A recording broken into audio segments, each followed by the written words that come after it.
ये है talks news network और आप देख रहे हैं पॉलिटॉक्स, राजनीति का कच्चा चिट्ठा। बिहार की राजनीति में जारी सियासी घटनाक्रम इन दिनों पूरे देश में चर्चा का विषय हैं। पहले बीजेपी के राष्ट्रीय अध्यक्ष की कमान नितिन नबीन को मिली और फिर 10वीं बार बिहार के सीएम बने नीतीश कुमार को राज्यसभा चुनाव में उतारकर सत्ता हस्तांतरण की पटकथा लिखी गई। अब पूरा देश टकटकी लगाए बिहार के राजनीतिक घटनाक्रम को देख रहा है और सबके मन में एक ही सवाल है कि बिहार का अगला सीएम कौन होगा। तो उधर बिहार की राजनीति नीतीश कुमार के साथ लंबा सफर तय करने वाले वरिष्ठ नेता केसी त्यागी ने जेडीयू छोड़ने का ऐलान कर राजनीतिक गलियारों में सनसनी फैला दी है। बिहार का अगला सीएम कौन होगा, इस सवाल के साथ ही अब ये सवाल लोगों के जहन में है कि केसी त्यागी का अगला कदम क्या होगा। जेडीयू से अलग हुए केसी त्यागी मुख्यमंत्री नीतीश कुमार के सबसे भरोसेमंद सहयोगियों में गिने जाते हैं। उन्होंने पार्टी की सदस्यता का नवीनीकरण नहीं करवाकर एग्जिट का सम्मानजनक रास्ता चुना। राज्यसभा सदस्य के तौर पर नीतीश कुमार दिल्ली जा रहे हैं और आधी सदी तक नीतीश के साथ रहे केसी त्यागी ने भी एक अलग राजनीतिक दिशा में आगे बढ़ने का फैसला किया है। 22 मार्च को केसी त्यागी दिल्ली में समान विचारधारा के नेताओं के साथ एक अहम बैठक करेंगे और आगे की रणनीति का फैसला इसी बैठक में होगा।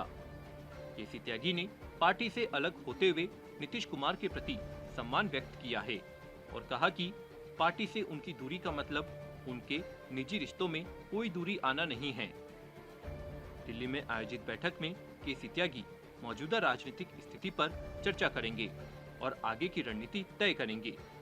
माना जा रहा है कि इस बैठक के बाद केसी त्यागी नई पार्टी या अपने राजनीतिक भविष्य को लेकर कोई बड़ा फैसला ले सकते हैं। केसी त्यागी ने यह भी स्पष्ट कहा कि वे चौधरी चरण सिंह, डॉक्टर राम मनोहर लोहिया और कर्पूरी ठाकुर जैसे समाजवादी नेताओं की विचारधाराओं से प्रेरणा लेते रहेंगे।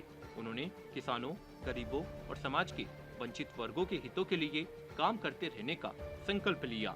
केसी त्यागी दिल्ली की राजनीति में जेडीयू का सबसे जाना पहचाना चेहरा थे।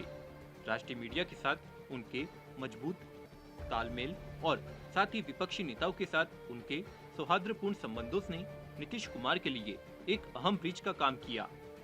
ऐसे समय में जब नीतीश कुमार राष्ट्रीय राजनीति में अपनी भूमिका का विस्तार करने चाह रहे हैं, त्यागी जैसे अनुभवी रणनीतिकार का पार्टी छोड़ना एक बड़े नुकसान के तौर पर देखा जा रहा है। दरअसल नीतीश कुमार के बिहार छोड़ने से प्रदेश में कई बड़े नेताओं के समीकरण गड़बड़ा गए हैं। बिहार में हुए घटनाक्रम को लेकर लोग जेडीयू में बीजेपी के हस्तक्षेप से जोड़कर देख रहे हैं। पुराने नेताओं को आशंका है कि उन्हें दरकिनार कर दिया जाएगा। नीतीश कुमार को राज्यसभा भेजने के मुद्दे को लेकर विपक्ष ने भी खूब शोर मचाया, लेकिन खुद नीतीश कुमार ने बयान दिया कि वे खुद अपनी मर्जी से विधानसभा जा रहे हैं। वहीं जेडीयू और बीजेपी के कई नेताओं ने भी मीडिया में बयान दिए कि कोई भी नीतीश कुमार की इच्छा के खिलाफ उनसे कोई फैसला नहीं करवा सकता। दिलचस्प है कि बिहार से खाली हुई 5 राज्यसभा सीटों के लिए चुनाव हुए, जिसमें से 3 सीटों पर 3 पार्टियों के राष्ट्रीय अध्यक्ष राज्यसभा पहुंचे। बीजेपी के नए राष्ट्रीय अध्यक्ष नितिन नबीन, जेडीयू के राष्ट्रीय अध्यक्ष नीतीश कुमार और राष्ट्रीय लोक मोर्चा के राष्ट्रीय अध्यक्ष उपेंद्र कुशवाहा राज्यसभा के लिए निर्वाचित हुए हैं। इन तीनों के अलावा एनडीए के 2 अन्य उम्मीदवार जो राज्यसभा के लिए निर्वाचित हुए हैं, वो बीजेपी के शिवेश राम और जेडीयू के रामनाथ ठाकुर है।